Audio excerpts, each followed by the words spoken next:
सोचिए, एक बिल्कुल सीधी सादी लाइन एक आम से अपार्टमेंट को एक भयानक सपने में कैसे बदल सकती है। आज हम एक मॉडर्न भूतिया कहानी की परतें खोलने जा रहे हैं और उन तरीकों को समझेंगे जो किसी के भी मन में डर पैदा कर सकती हैं। चलिए, डर के इस ताने बाने को उधेड़ना शुरू करते हैं। तो कहानी शुरू होती है यहां से, एक भरोसेमंद एकदम नॉर्मल लाइन से।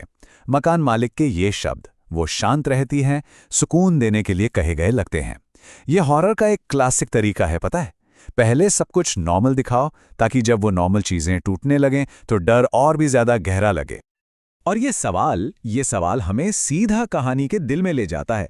ये उन आम चिंताओं पर बना है जो हम सब महसूस करते हैं जब किसी अजनबी के साथ रहते हैं, कि क्या हम सच में उस इंसान को जानते हैं जिसके साथ अपना घर शेयर कर रहे हैं। तो पहला हिस्सा, हमारी मेन कैरेक्टर है प्रिया, और वो बस एक बहुत ही आम सी चीज कर रही है। एक नए शहर में एक सस्ता अपार्टमेंट ढूंढ रही है। ये शुरुआत जानबूझकर बिल्कुल साधारण रखी गई है। पहली मुलाकात होती है, एक सिंपल सा इंट्रोडक्शन। देखिए, कहानीकार यहाँ कितनी सावधानी से एक सेफ माहौल बना रहा है। ये सिर्फ कहानी को आगे बढ़ाने के लिए नहीं है, ये वो नींव है जिसमें अब दरारें पड़ने वाली हैं, जिससे डर ऐसा लगता है मानो वो हमारी अपनी सेफ जगहों पर हमला कर रहा हो। यहाँ इन डिटेल्स पर जरा ध्यान दीजिए। पीली त्वचा, शांत आवाज, अकेले में, ये सिर्फ शब्द हैं, लेकिन ये बहुत ही चालाकी से कहानी में डाली गई चीजें हैं। लेखक ये मासूम से दिखने वाले बीज बो रहा है जिन्हें बाद में किसी बहुत बड़ी गड़बड़ के संकेत के तौर पर देखा जाएगा। और बस यहां से बदलाव शुरू होता है। ये वो मोड़ है जहां कहानी का रुख बदलने लगता है, जहां आम चीजें बेचैन करने लगती हैं।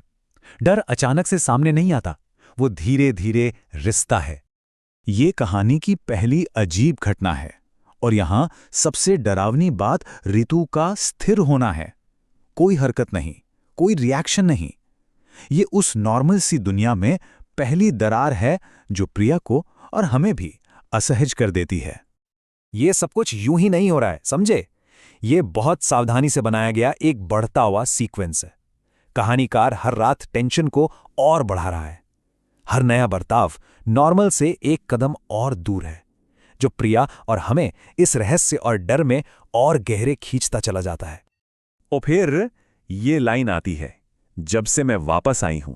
कमाल की लाइन है ये कोई जवाब नहीं है, ये एक सुराग है जो हमें और गहरे रहस्य में ले जाता है। कहां से वापस? कहानी एक ऐसा सवाल खड़ा करती है जिसका जवाब वो अभी देने के मूड में बिल्कुल नहीं है।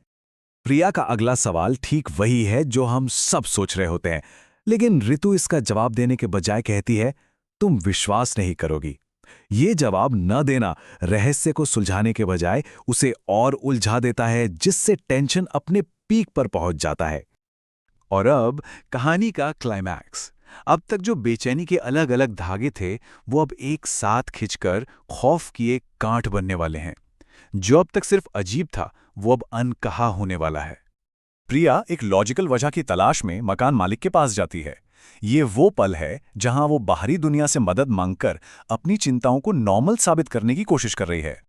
ये है कहानी का टर्निंग पॉइंट, और ये बिना एक भी शब्द कहे होता है। सिर्फ एक विजुअल इशारा, मकान मालिक का चेहरा पीला पड़ जाना। उस एक पल में कहानी एक साइकोलॉजिकल थ्रिलर से मुड़कर कुछ बहुत ही ज्यादा भयानक बन जाती है। और ये रहा वो खुलासा। इस एक लाइन के साथ पूरी कहानी दोबारा लिख दी जाती है। हर अजीब बर्ताव, हर रहस्यमयी बात, सब कुछ एक नए डरावने नजरिए से साफ हो जाता है। ऋतु अजीब नहीं है, वो असंभव है। सच सामने आने के बाद कहानी अब इस खौफनाक सच्चाई को फिजिकल सबूतों के साथ साबित करने की ओर बढ़ती है। अब जो प्रिया देखेगी वो उसके डर को कंफर्म कर देगा। ये तुलना एक जबरदस्त विजुअल सबूत है। एक तरफ प्रिया का जिंदा कोना है और दूसरी तरफ ऋतु का धूल भरा बेजान बिस्तर। ये इस बात का ठोस प्रमाण है कि वहां महीनों से कोई नहीं रहा है। नंबर 2, कहानी इस एक अंक पर आकर रुक जाती है, हमें पूछने पर मजबूर करती है। 2 क्या? ये आखिरी भयानक पुष्टि से ठीक पहले का शुद्ध सस्पेंस का पल है। और ये रही सबसे बड़ी पुष्टि। शीशे वाला सीन हॉरर का एक क्लासिक हिस्सा है, और इसकी एक वजह है, यह हमारी आंखों के सामने फिजिक्स के नियमों को तोड़ता है। और वो हल्की सी मुस्कान, वो आखिरी खौफनाक टच है। ये सिर्फ एक भटकी हुई आत्मा नहीं है, ये कुछ ऐसा है जो जानता है कि आप उसे देख रहे हैं। कहानी के अंत में हम देखेंगे कि ये इतना गहरा और डरावना असर क्यों छोड़ती है। डर सिर्फ उस कमरे में खत्म नहीं होता, बल्कि वो सुनने वालों के मन में भी रह जाता है।